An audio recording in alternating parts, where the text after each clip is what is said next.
we've managed to get a little glimpse.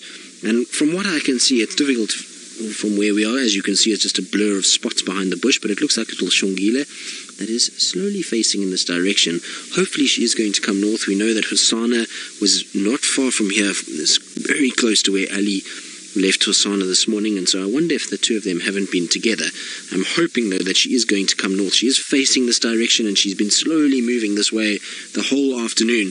But, well, at least we've got a little tail flick, and we've got some spots in the bush. And I got guinea fowls for Craig earlier, who Craig's very upset because he feels like he was discriminated against because we didn't stop for the guinea fowls. And so we have got the guinea fowls, we've got the elephant swimming, and now we've got our leopard. So we've managed to get everything that we were looking for this afternoon, which is a fantastic way to start the week, that's for sure. Looks like she might start. No, it's going to lie down there now. I was hoping that she was going to get up and move. Looked as though she was going to have a little yawn, and often when they yawn, it is an indication that they will start moving and start getting into a different area. And hopefully she was going to come north. We're not too far from Twin Dams, I would say. Probably we're about, from here, about 800 meters to the west of us, and she's about 50 meters south of the road. So if she does decide to move, it won't take long for her to get onto the road, and hopefully we'll then be able to see her. You can see, look at her tail. It's twitching because there's birds in the tree right in front of her. So you can see the branches are moving every now and then, and that's why her tail is twitching, is because she's watching those birds and getting a little bit excited. So even though we can't see her face, watching the tail is the best thing about a leopard. I love watching leopards' tails because they're so expressive. They don't have that tail that just sits flat, much like lions, and they'll only flick up every now and then for insects and flies, but they will move around when they see things. Lisa, you say, yay, Xongile, it's your favorite leopard. Well, I'm glad that your favorite leopard has been found. Lisa, I think she's a favorite of many out here, the little queen. Well, princess, should I say. She's not the queen yet, but hopefully one day she will be. And she's definitely really impressed a lot with her tenacious ability to have survived. Given that she was so small when Kruger disappeared, it must have been very tough for this little leopard to survive, and it's fantastic to see that she is moving around, that she's full, she's fat, and she's actually able to hunt for herself and find the food that she needs. So really cool. Now Scott, I believe, has got something that is a little bit small and might disappear quickly, so let's go across to him. I hope for your sake you do, Scott. I would love for you to see a leopard. I'm not sure if you found yourself a leopard. I know a few weeks ago you hadn't seen a leopard yet in the Mara, so hopefully one will pop out as you journey homeward bound. Now our leopard is still sitting ever so still. She's just watching the ongoings of the main road as cars come back and forth, and she's just keeping it very easy. And it's quite funny just how camouflaged she is. Tax came past me and I said to him, can you see the leopard? And he looked for a while and he just said, no, I can't see it. And then eventually I pointed it out to him, and he had a good chuckle at the fact that she's as camouflaged as she is. From this picture, it's quite easy to spot her, but where we're sitting, as well as the light that we've got at the moment, it is very difficult to see her with the naked eye. It's that dingy dusk light, and those spotted pattern just really helps for her to blend in. She almost just looks like a bit of foliage or a log under the tree, and as it's getting darker, I'm battling more and more to actually see her, and it astounds me, the ability of these cameras to be able to pick up these animals and to be able to show them in such sort of bright light, even though there is very little in the way of ambient light from the sun. The sun has set long ago, is way down, and so it's quite dark now. I think we'll have to probably go to our IR in the next sort of 15 minutes or so. I don't think it will last long enough for us to keep it in colour too much longer. Now, I have heard a report of little Hosanna also coming northwest. So he's gone from where Ali saw him this morning. He went further south into Little Gari, and now he's northwest, almost tracking behind Xongile. Now, Xongile is still sitting very still, so hopefully what we'll find is the two of them will pop out before the end of the drive. And wouldn't it be nice to see the two of them together come out onto the road in front of us and walk towards Twin Dams and then find them there again tomorrow morning? That's what I would hope for. I would imagine that would be the best plan of action for the next little bit.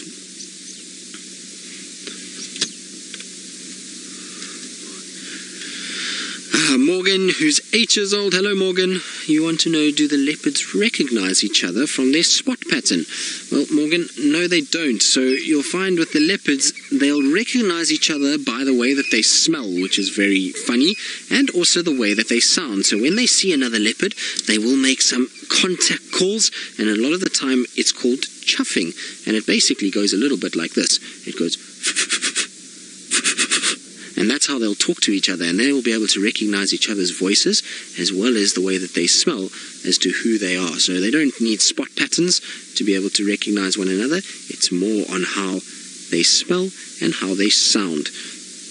It's unlike us that we see. I do think that they probably do recognize with sight individual leopards and can see a difference in a leopard, but I don't think they recognize a leopard that quickly from sight, as opposed to being able to smell it or see it. To smell it or hear it would definitely help them a lot more. Now, there's some francolins that have just made a little bit of a noise on my northern side, which I'm hoping is going to interest little Xongile, and she's going to decide to move northwards towards the main road. There's now also no more cars here, it's just us, so it's a lot quieter, and would hopefully mean that she is going to decide to start coming north. I feel like we might have to play a bit of a patience game with Xongile this morning, or evening, shall I say. And she's going to sit there for a little bit longer, and once it really starts to get quite dark, she's going to start moving. I think she's just waiting for that darkness to come out, and then she can start strolling around and start hunting and looking for any signs of food. What I can see from here, and particularly when the camera is quite zoomed in, is that her stomach is not emaciated. It's difficult to see exactly how full she is, but she definitely has a little slight bulge around those leg areas. It's not like it's sunken in, so she must have had a meal recently, which is fantastic news. And I wonder if she'll still be out hunting this afternoon. Hopefully she's going to move, like I say, towards Twin Dams. I know that both of them are moving in this direction, and their normal stop is Twin Dams itself. So first thing tomorrow morning, I think I will come straight down towards Twin Dams and see if I can't find any sign of this little one down there. Now, I believe Scott has made his way to a river, and that's a place where leopards love to lurk. And let's see what he's managed to find. Well, unfortunately, there goes Xongile. That's the last I think we're going to see of her as she disappears. Hosana is not even 200 meters to our southwest and is down this riverbed system. And I don't think I'm going to be able to keep up with Xongile in terms of watching her from where we are, because it just gets so dense here that it's impossible to see her unless she comes through this thicket. So I'll wait a little bit to see if she's not going to cross over in the road in front of us, but I don't think so. But Hosana is not far away as well, and she's heading straight to where Hosana is. I can hear the vehicles driving around where Hosana is, and I'm hoping that maybe the two of them meet up and slowly come northwards. But what I want to do is, I see she's just come past us, so I want to just go forward a little bit. There's another section where we can see quite nicely, and hopefully I'll be able to re-find her with the spotlight. If I can find the spotlight. Where are you, spotlight? There you are. Let's see. There she is there. I can see her. I just only can see her barely with the light at this stage, so I want to just go forward slightly and park here, because this is a good place to look across and to see what's going on. So if she comes down through a certain section here, we're going to be in the pound seat, so to speak. We should be able to see her quite nicely.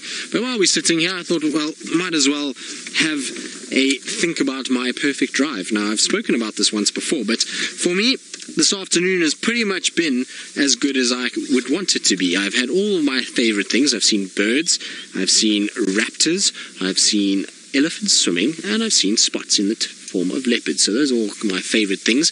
But an ideal drive would probably consist of ellies swimming like we saw, a big herd, lots of young ones and adults and big bull elephants all together. That would probably be the most ideal thing. That followed up by leopard in a tree with the moonrise or a beautiful sunset behind it, or sunrise if we're in the morning time. I think wild dogs would make an appearance in there, and I've said it before, a pangolin to round things all off. So that would be typically a good drive for me, and so hopefully we'll have something like that. This afternoon has been pretty good though. I mean, we had an incredible sighting of that hornbill eating the scorpion, the fish eagle being dive bombed by the lapwings, the elephant swimming, and like I say, now little Xongile. I just want to scan around with my light one more time just to see. I don't see any sign of her at the moment. I want to ask the guys if Hosana is still mobile. Xongile is mobile now, straight west, looks like maybe southwest. Is Hosanna mobile?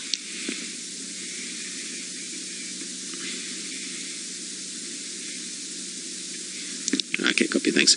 So it sounds that Hosanna is mobile slowly northwards, but he's going up towards the Mulawati. So Xongile needs to cross a little bit of ground first before she meets up with him, but I don't think she'll be too far behind what's going on. I did see her eyes shine just now. A little bit further back, I could just see her eyes slowly drifting down, and I thought maybe she might pop out into an open clearing section that we have here. Unfortunately, it's not the case. So I'm going to spend a little bit longer and just see. We are running out of time, unfortunately, but hopefully one of them does pop out where we can actually see them a little bit clearer than what we saw just now when she disappeared behind the foliage. And this is the difficult thing. It's sometimes hard when you know a leopard is not even 20 meters away from you, but you're stuck just because of a road and, well, a divide that is on a map. So hopefully one day we will be able to go to what is called the magical Little Gari, and I'll be able to show you all the things that are there. I did drive Little Gari quite extensively when I was at Chitwa. It was part of our traverse and at Simambili, so I spent a lot of time on Little Gari and know it very well. And I know that where she's walking now, she's going to head down a little bit towards the Mulawati, and it takes her away from the road a bit before she'll actually come closer, which is a little bit of a difficult thing because it makes our life a little bit harder. Now I'm just trying to reverse back just to see if I can't see her eyes reflecting and see if she's stationary or if she's moved. Maybe she's moved a lot past where I am and I'm just sitting here waiting for nothing.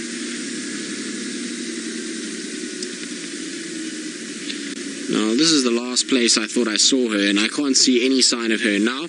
So while I try and see if I can't find her again, let's go back to Scott. And I believe Scott has got also one of my favorite birds that often does some very interesting things in the water.